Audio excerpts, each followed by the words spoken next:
André Forcier est actuellement en tournage à Montréal de son nouveau long-métrage Embrassez-moi comme tu m'aimes. L'action se passe en 1940 et elle met en vedette Céline Bonnier, Émile Schneider et Juliette Gosselin. Entretien avec le réalisateur et ses acteurs. Les héros du film, les héros principaux du film, parce que il y a quand même une panoplie d'acteurs là-dedans, viennent de la rue Aban, une maison bourgeoise de la rue Aban, à Montréal. Et puis la mère, Céline Bonnier, est chapelière, une modiste. Et puis elle fait des chapeaux pour les femmes, du coin.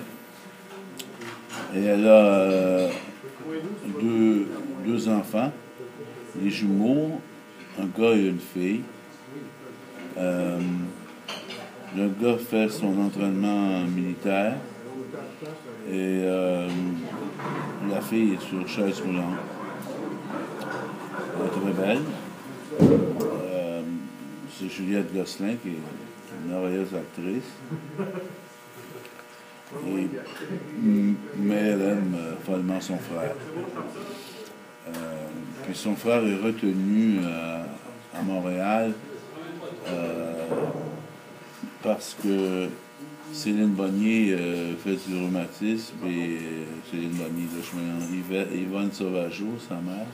Parce que sa mère, Céline, ne peut pas faire prendre le bain à sa fille qui est infirme. Elle n'a plus la force d'aborder, comme ça. Et puis,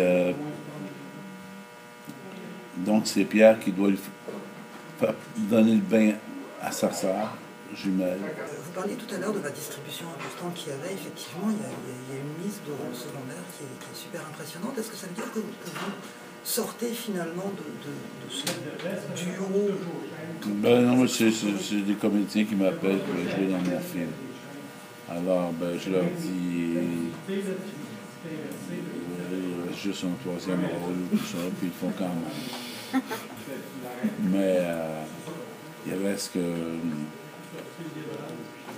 on a une belle panoplie d'acteurs, puis chez les plus importants aussi, on parlait de Céline Bonnier,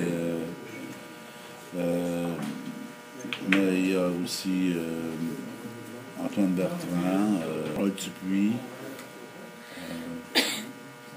en fait,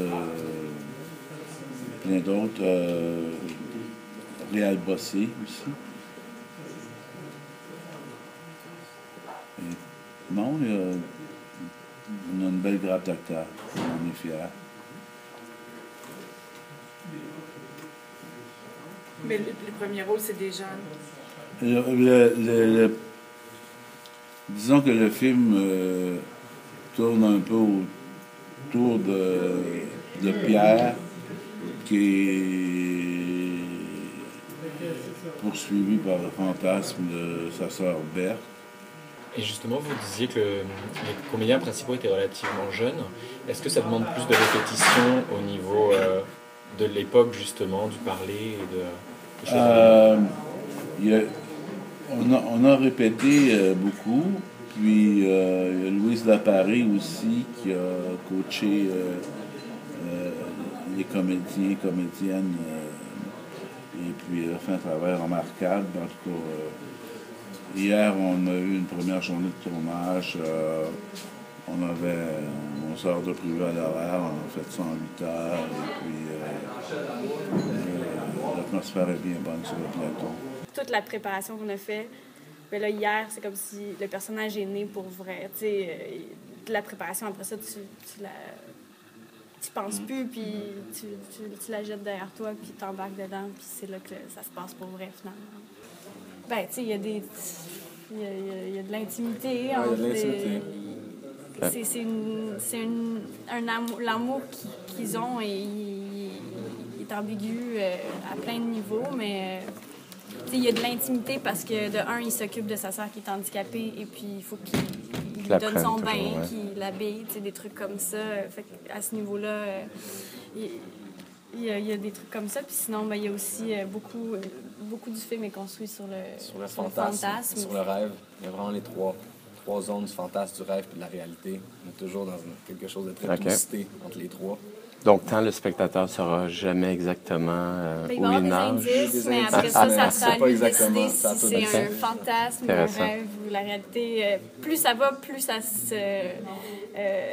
plus les couches se croisent, s'entrecroisent. Ouais, c'est ça.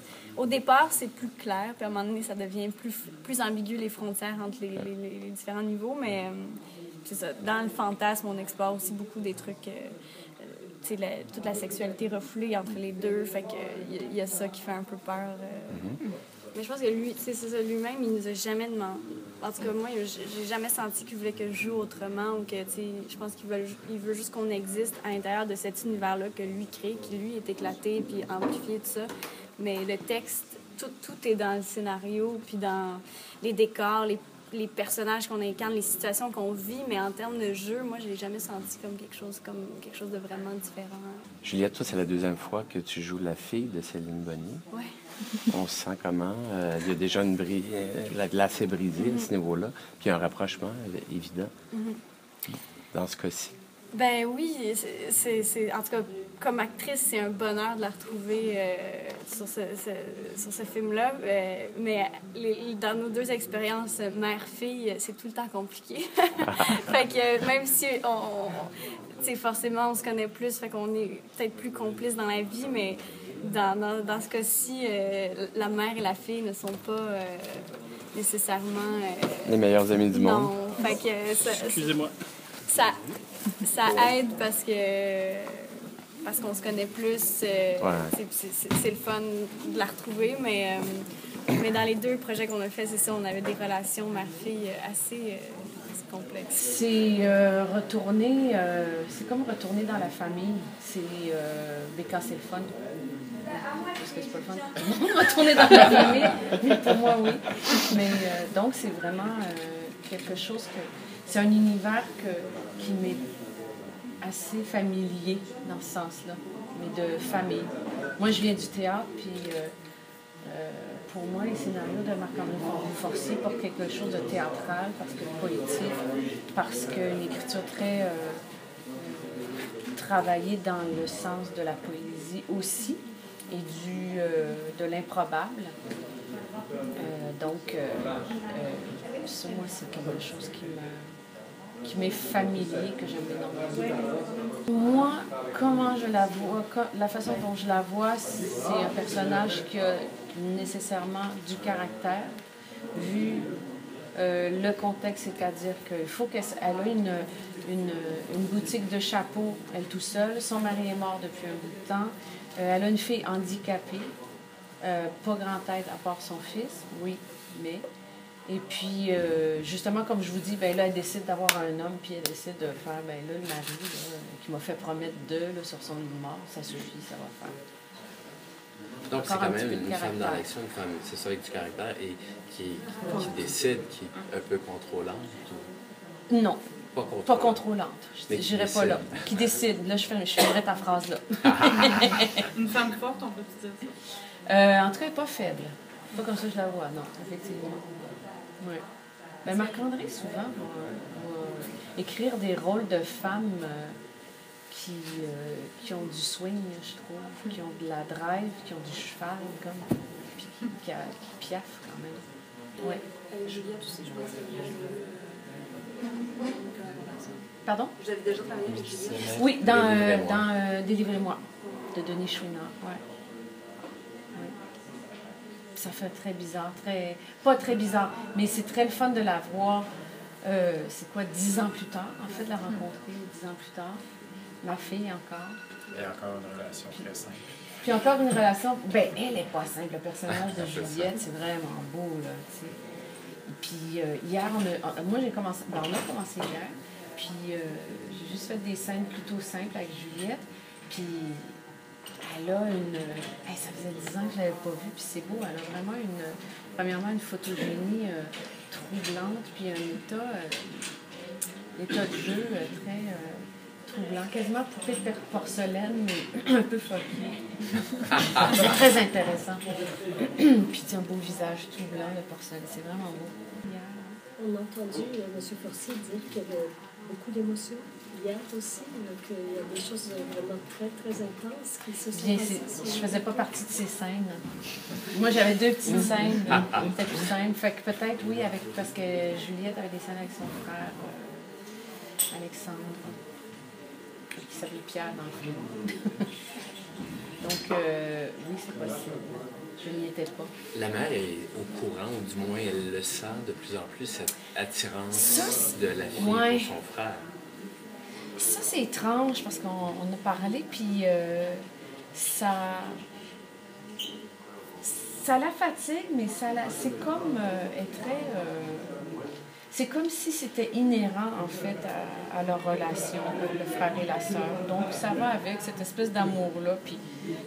Pardon, c'était ces espèces de lubies de sa fille par rapport à son fils.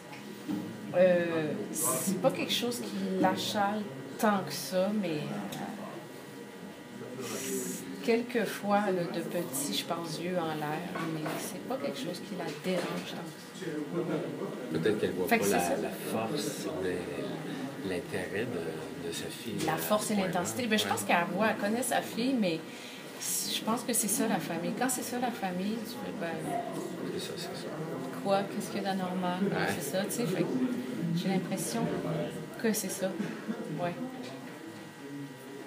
Puis, il a fallu aussi que la mère, à partir du moment où le mari n'est plus là, qu'elle se vire de bord, justement, puis là, elle a ouvert sa boutique de chapeaux, puis donc, elle a beaucoup travaillé là-dessus. Donc, je ne sais pas si elle trouve ça si important de... C'est une autre époque aussi. Mais, puis aussi, c'est les films de Marc-André Forcier, là. Tu sais, les choses sont toutes... Il y a de la vraisemblance, mais à partir de là, il gonfle, il met du baking soda, fait que ça gonfle, tu sais, la vérité des choses ou la véracité des choses. Parce que c'est ça qui est beau, tu sais, il fleurit un peu, tu sais, il fait de la dentelle. Fait que... En fait, c'est que ça existe, puis c'est comme un petit peu normal, un petit peu agaçant de temps en temps. Mais c'est vrai que l'univers de Berthe est très... ben moi, je trouve ça vraiment beau.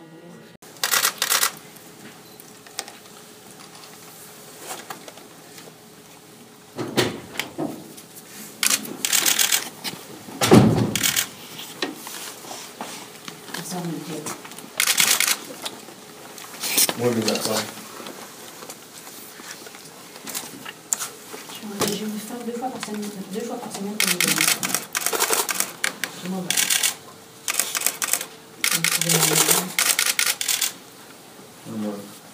Hein?